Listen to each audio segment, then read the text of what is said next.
Israel और Hamas के बीच की जंग जमीन के टुकड़े भर की जंग नहीं है। जो ऐसा मानते हैं वो बुलावे में है। इजराइल फिलिस्तीन की जंग कुछ लोग यहूदियों और इस्लाम के बीच की जंग बता रहे हैं। यह भी अधूरी बात है। ऊपर से देखने से लग सकता है एक और यहूदी और ईसाई हैं और दूसरी ओर मुस्लिम मुल्क हैं, पर दुनिया की राजनीति इतनी आसान नहीं है जितनी ऊपर से दिखाई पड़ती है।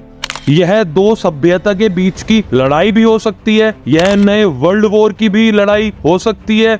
आने वाले वक्त में किस तरह की ताकतों का दुनिया पर दबदबा होगा, इजराइल हमास के बीच जंग से उसका भी फैसला होना है। नमस्कार, आप देख रहे हैं डेली डिस्पैच की एक खास पेशकश। अगले चंद मिनटों में हम जो आपको कहानी बताने जा रहे हैं वो बेहद दिलचस्प है, लेकिन उससे पहले आप हमारे चैनल को सब्सक्राइब कर लें।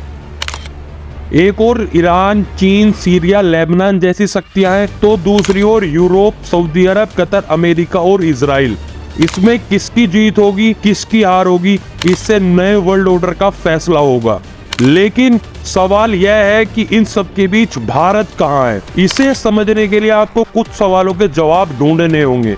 अमेरिका ने अपने हथियार अफगानिस्तान में क्यों छोड़ दिए जबकि वह उन्हें अपने साथ ले जा सकता था। सवाल नंबर 2, ISIS, तालिबान, अलकायदा जैसे संगठनों को बनाया किसने और क्यों। अब आप भारत और इजराइल के बीच की समानता देखिए। इजराइल दुनिया का एकमात्र यहूदी राष्ट्र है और भारत दुनिया का एकमात्र हिंदू देश। 1948 में इजराइल को नए देश के रूप में मान्यता मिली और भारत को 1947 में, यानी 1 साल का फर्क। भारत और इजराइल दोनों देशों में दो राष्ट्र सिद्धांत को बल दिया गया। एक देश को इजराइल और फलस्तीन के बीच बांटा गया और दूसरे को भारत और पाकिस्तान के बीच। दोनों जगह पर यह काम ब्रिटेन के द्वारा किया गया। 1948 में जिस तरह फिलिस्तीन के गाजा पट्टी और वेस्ट बैंक को जोड़ने के लिए इजराइल के बीचों बीच एक कॉरिडोर का निर्माण किया गया था, ठीक उसी तरह वेस्ट पाकिस्तान और बांग्लादेश को जोड़ने के लिए उस वक्त ईस्ट पाकिस्तान था और वेस्ट पाकिस्तान। ईस्ट पाकिस्तान को जोड़ने के लिए भारत के बीचों बीच एक कॉरिडोर का प्रस्ताव दिया गया था। कुल मिलाकर कहे तो इजराइल का जन्म और भारत की आजादी एक ही परिस्थिति में हुई थी। जिस तरह इजराइल का संबंध फिलिस्तीन के साथ है, उस तरह भारत का संबंध पाकिस्तान के साथ। जिस तरह इजराइल के लोग पश्चिम में पैसा बना रहे हैं, उसी तरह भारत के हिंदू भी अमेरिका और यूरोप में जमकर पैसा कमा रहे हैं।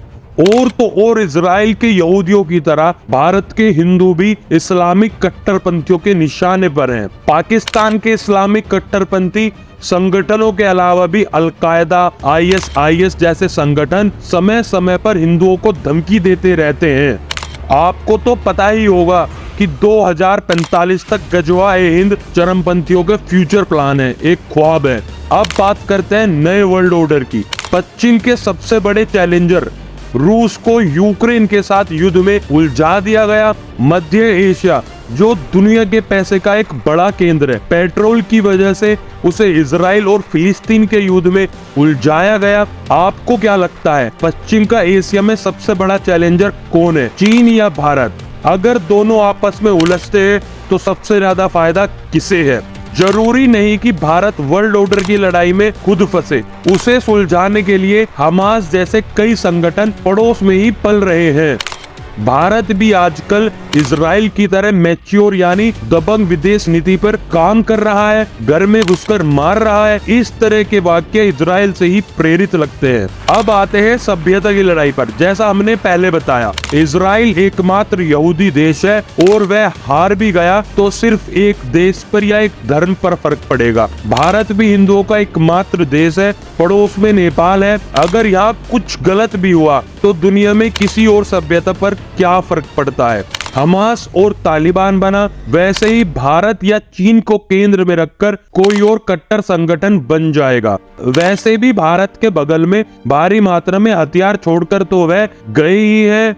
या तो चीन के साथ लड़ो और अगर हमारा कहा नहीं माना तो बगल में पाकिस्तान तो है ही। हाथों में हथियार और लावा पर इस्लाम जिंदाबाद के नारे वालों को जंग में उतारना कौन सी मुश्किल बात है। आगे देखते हैं। कुल मिलाकर यहूदी हारे तो अगला निशाना हिंदू ही होंगे। अगर आपको वीडियो पसंद आई तो वीडियो को अपने दोस्तों परिजनों के साथ शेयर करना ना भूले और वीडियो को लाइक जरूर कर दे। मिलते हैं अगली वीडियो में। नमस्कार, जय हिंद, जय भारत।